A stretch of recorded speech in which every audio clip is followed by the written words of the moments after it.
So அடுத்தபடியாக நான் யாரை பேச கூப்பிடுமா, அதாவது அவர் மனநல மருத்துவர்னு சொல்லிட்டாங்க. இப்போ அவரோட மனநிலைமை எப்படி இருக்குன்னே புரியல. ஏன்னா எல்லாருமே வந்து ஒரு பாட்டு எழுதுந்து குத்தமா அப்படின்ற அளவுக்கு அவர் யோசிக்க வச்சிருக்கான்னு நினைக்கிறேன். So I would like to call அப்பான் producer doctor K Senthil Velan அவர்கள் to share few words please. அனைவருக்கும் என் இனிய மாலை வணக்கம். நான் சீக்கிரமாக பேசி முடிச்சிருவேன். இதில் நான் ஃபஸ்ட்டு சில விஷயங்கள் நான் உங்களுக்கு தெரியப்படுத்தணும். நான் இந்த ஃபீல்டுக்கு புதுசு. இன்ஃபேக்ட் சொல்லப்போனால் எனக்கு சினிமாவுக்கும் ரொம்ப தூரம். எங்கள் அப்பா சினிமாவுக்கு டெட் அகெயின்ஸ்ட்டு. நான் 12வது வரைக்கும் மொத்தமாகவே 4 சினிமா தான் பார்த்துருக்கேன். சினிமாவும் தெரியாது, எனக்கு ஒன்றும் தெரியாது. பட் காலேஜ் போனதுக்கு அப்புறமேல் கொஞ்சம் இன்ட்ரெஸ்ட் வந்து பார்த்தேன். பட்டு நம்ம டைரக்டர் சார் சொன்ன மாதிரி, நம்ம ராஜன் சார் சொன்ன மாதிரி, கஸ்தூரி ராஜா சொன்ன மாதிரி, எல்லா பேஷண்ட்ஸு அவங்களுடைய விஷயங்கள் அனைத்தையுமே நான் ஒரு ஒரு ஒரு கலை கண்ணோடு தான் பார்ப்பேன். அது ஒரு பெரிய பிரச்சனையாகவே நான் எடுத்துக்கிறது இல்லை. ரொம்ப அவங்களுக்கு நெருக்கமாக போய் தான் என்னுடைய ட்ரீட்மெண்ட் எல்லாம் பண்ணுவேன். கிட்டத்தட்ட ஒரு 15,000 ஃபேமிலி என்னுடைய கேரில் இருக்காங்க. நான் ஒரு 30 பெட்டட் ஹாஸ்பிட்டல் வச்சுருக்கேன். காலையில் 9 மணிக்கு போனேன்னா நைட்டு 12 மணி ஆகும். மத்தியானம் 20 நிமிஷம் எனக்கு சாப்பிட்றதுக்கு டைமு. சில நாளைக்கு அதுவுமே பேஷண்ட்டு முன்னாடி இருக்கும்போதே உட்காந்தே சாப்பிடுவேன். பேஷண்ட்டு பார்த்துக்கிட்டே சாப்பிடுவேன். கேப் இருக்காது.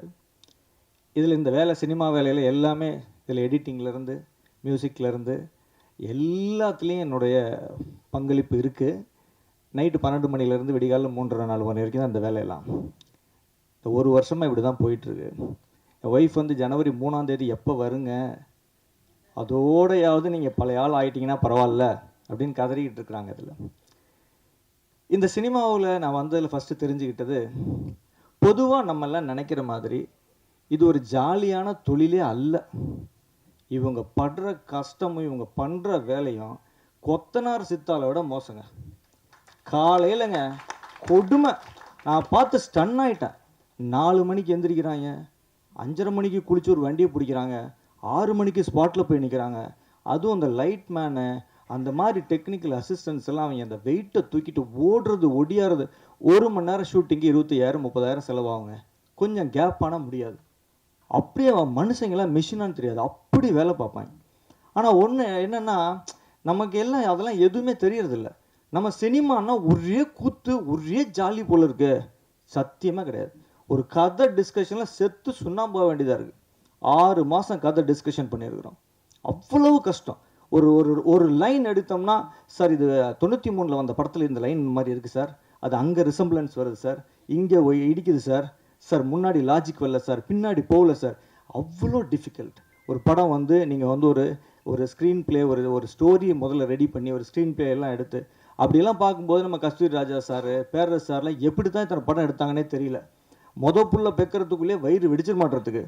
இதில் இவங்க பாட்டுக்கு 10-15 பிள்ளைய பெற்று விட்டுருக்காங்க. எப்படி விட்டாங்கன்னே தெரியல. ஒருவேளை தடவை பெற்றதுக்கப்புறம் அப்படியே கொஞ்சம் ரிலாக்ஸ் ஆகிட மாட்டேன் தெரியுது. அடுத்தாலும் ஈஸியாக வந்துடும் போல இருக்குது. ரொம்ப கஷ்டமான வேலை. அடுத்தது நான் எப்படி இந்த ஃபீல்டுக்குள்ளே வந்தேன்னு நான் உங்களுக்கு சொல்கிறேன்னா, குணா எனக்கு பேஷண்ட்டாக வந்தார். அவர் குடிபோதைக்கு அடிமையாகி ஒரு குட்டிச்சுவரான பொசிஷனில் என்கிட்ட வந்தார். அதாவது முடிய போகுது லைஃப், அந்த கண்டிஷனில் வர்றாரு. அப்போ வரும்போது அவர் டோட்டலி நான் கோஆப்ரேட்டிவ், யார் சொல்கிறது கேட்க மாட்டார். டோட்டலாக அவருடைய வாழ்க்கையில் என்ன ஆயிடுச்சுன்னா, 8 வயசில் பிடிச்ச அந்த சினிமா பைத்தியத்தில் அவரால் இதில் ஒன்றுமே பண்ண முடியல. அலைஞ்சு திரிஞ்சு நொந்து நூலாக போய் லைஃப்பில் தோத்தாச்சு. தோத்ததுக்கப்புறம் கடைசியாக என்ன பண்ணுறதுனே தெரியல. மனசு வேறு எதையுமே செய்ய முடியல. அப்போ என்ன ஆகிட்டார், டோட்டலாக நாஸ்தி.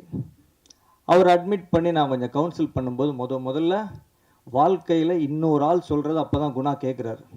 அப்போ சொன்னார், உங்களுக்கு ஏதோ ஒரு பவர் இருக்குது சார், இது வரைக்கும் நான் வாழ்க்கையில் யார் சொல்லியும் கேட்டதில்லை, ஆனால் நீங்கள் சொல்கிறத நான் கேட்குறேன், என்கிட்ட ஒரு மாற்றம் வருது, இதை நீங்கள் இந்த சின்ன இடத்துல உட்காந்து செய்கிறீங்க, இதை வெளியில் கொண்டு வரணும் சார் அப்படின்னு சொல்லி என்னை ரொம்ப ஃபோர்ஸ் பண்ணி 2015 குடிபோதைக்கு அடிமையானவங்களுக்காக ஒரு 12 மணி நேரம் ஒரு சிடி, நாங்கள் கவுன்சிலிங் சிடி வெளியிட்டோம், விடியலை தேடி அப்படின்னு சொல்லி.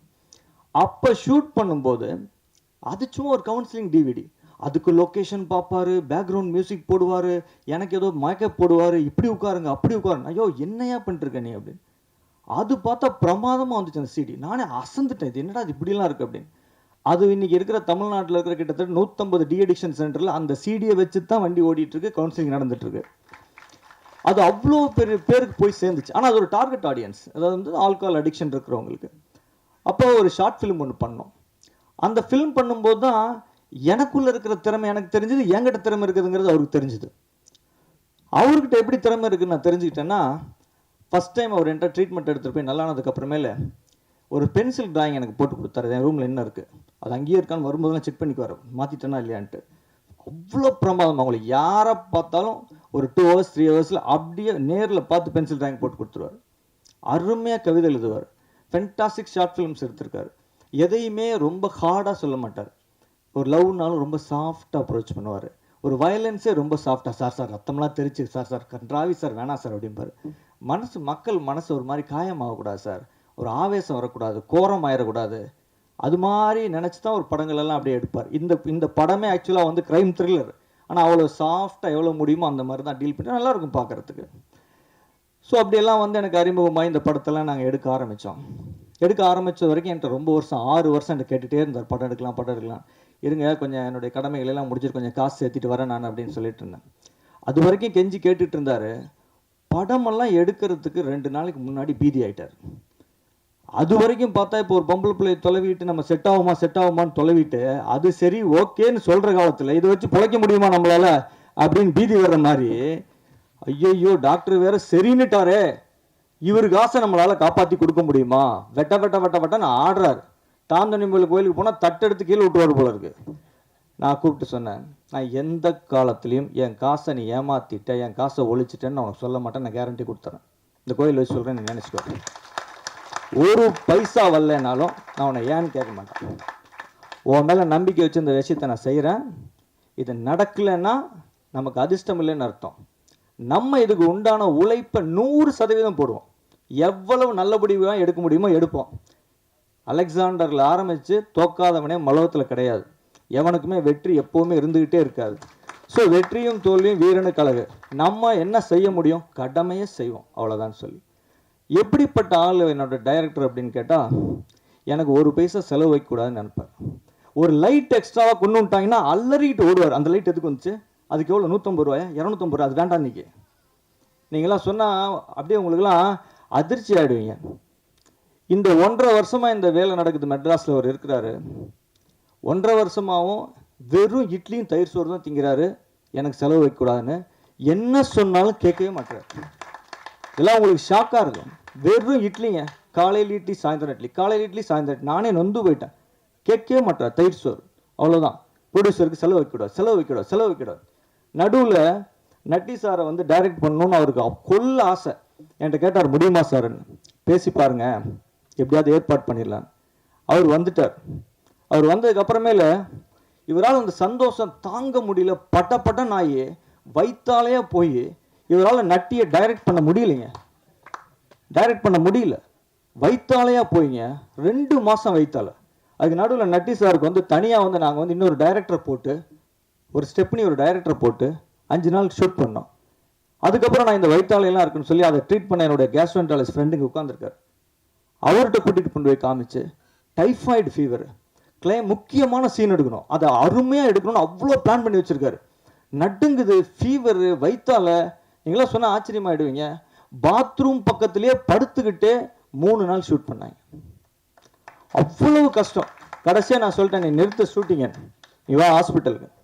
என் ஹாஸ்பிட்டலில் வச்சு 10 நாள் ட்ரீட்மெண்ட் கொடுத்து, வேறு என்னென்னமோ ப்ராப்ளம் இருக்குன்னு பார்த்தா எதுவுமே இல்லை. எல்லாத்தையும் செட்ரேட் பண்ணிட்டு கடைசியில் அது பயந்தான் குணா அப்படின்னு சொல்லிட்டு திரும்ப வைத்தியம் பண்ணி சரி பண்ணி திருப்பி கொண்டாந்து விட்டோம். ஸோ அந்த அளவுக்கு இவரெல்லாம் எப்படின்னு கேட்டிங்கன்னா, சினிமாவுக்காகவே சாகுவாருங்க. அவ்வளோதாங்க. 5 பைசா வேண்டியது இல்லைங்க. குணான்னு ஒருத்தன் டைரக்டர் ஆகணும் அப்படின்னு 4 பேர் சொல்லணும். ஒரு படத்தை எடுத்து இந்த ஜனங்களுக்கு போட்டு காமிச்சிடணும். அதை தவிர வேறு எந்த ஆசையும் இல்லை, எதுவுமே கிடையாது. எனக்கும் இந்த சமுதாயத்திலேருந்து நான் மேலே வந்திருக்கேன். எத்தனையோ ஜனங்களுடைய உழைப்பில் தான் நான் கவர்மெண்ட் மெடிக்கல் காலேஜில் படித்தேன், செலவெல்லாம் படித்தேன், எம்பிபிஎஸ் படித்தேன், எம்டி படித்தேன். நீ நல்ல பொசிஷனில் இருக்கேன். என்னுடைய தாத்தா ஒரு சுதந்திர போராட்ட தியாகி. நம்மளை உருவாக்குன இந்த சொசைட்டிக்கு எதையாவது திருப்பி செய்ய முடியுமா? இது ஒரு பவர்ஃபுல் மீடியா. அவ்வளோதான். எங்கள் 2 பேருக்கும் ஆசையே அவ்வளோதாங்க. நாங்கள் ஒரு சின்ன வீடு கட்டியிருக்கோம், அவ்வளோதான் எங்களுடைய பட்ஜெட்டுக்கு. அது ஒரு அழகான வீடு, காக்கைக்கும் தன் குஞ்சு பொன் குஞ்சு. அந்த லெவலில் எங்களுடைய பட்ஜெட்டுக்கு எவ்வளவு சிறப்பான ஒரு படத்தை கொடுக்க முடியுமோ அவ்வளோ சிறப்பான படத்தை கொடுத்துருக்கோம். உங்களுடைய ஆதரவை வேண்டி நிற்கிறோம். அதுக்கு அடுத்தது இந்த படத்தினுடைய டெக்னிக்கல் டீம், நடித்தவங்க எல்லாத்தையும் பற்றி சொல்லணும். நட்டி சார் அவருடைய நடிப்பை பற்றி உங்கள் யாருக்கும் நான் சொல்ல வேண்டியதில்லை. அவர் ஒரு ப்ரொடியூசர்ஸ் ஹீரோ. அப்படின்னா என்னென்னா, எந்த சிக்கல், எந்த பிரச்சனை, செலவு ஒன்றும் வைக்க மாட்டாருங்க. கேரவனே கிடையாதுங்க, கேரவன் கிடையாதுங்க. நடு ரோட்டில் அவர் வாட்டுக்கு ஒரு பிளாஸ்டிக் சேரை போட்டு உட்காந்து டீ குடிச்சிட்டு இருப்பாருங்க. அவ்வளோதாங்க. எந்த எந்த நமக்கு செலவு வைக்க மாட்டார். அதே மாதிரி அவருடைய ஷெட்யூல்லாம் பர்ஃபெக்டாக பக்காவாக 10 நாள் ஷூட்டிங், 1.5 நாள் பேட்ச் ஒர்க்கு, 10-11 க்ளீன் டன், அவ்வளோதான். அவ்வளோ பர்ஃபெக்டாக நீட்டாக. அவங்க சொன்னாங்க யாரை நம்பி வந்தாங்க அப்படின்னு. அது எப்படியோ தெரியல, எனக்கு வந்து எல்லாருமே நல்லவங்களாக தான் இருந்தாங்க. ஸோ வந்து என்ன அப்படின்னு கேட்டால், இதில் மோசமானவங்க இருக்கலாம், அது வேறு விஷயம். ஆனால் அதெல்லாம் சினிமா எடுத்து நம்ம முடிச்சதுக்கு அப்புறமேல் தான் இந்த மாதிரி நிறைய ஆட்கள் வர்றாங்க. அவங்க தான் பிரச்சனையாக இருக்காங்க. சினிமாவில் இருக்கிற வரைக்கும் யாரும் எந்த பிரச்சனையும் இல்லை. அதே மாதிரி என்னுடைய ஹீரோ, செகண்ட் ஹீரோ இருக்கிறார் நிஷாந்த், கடுமையான உழைப்பாளி.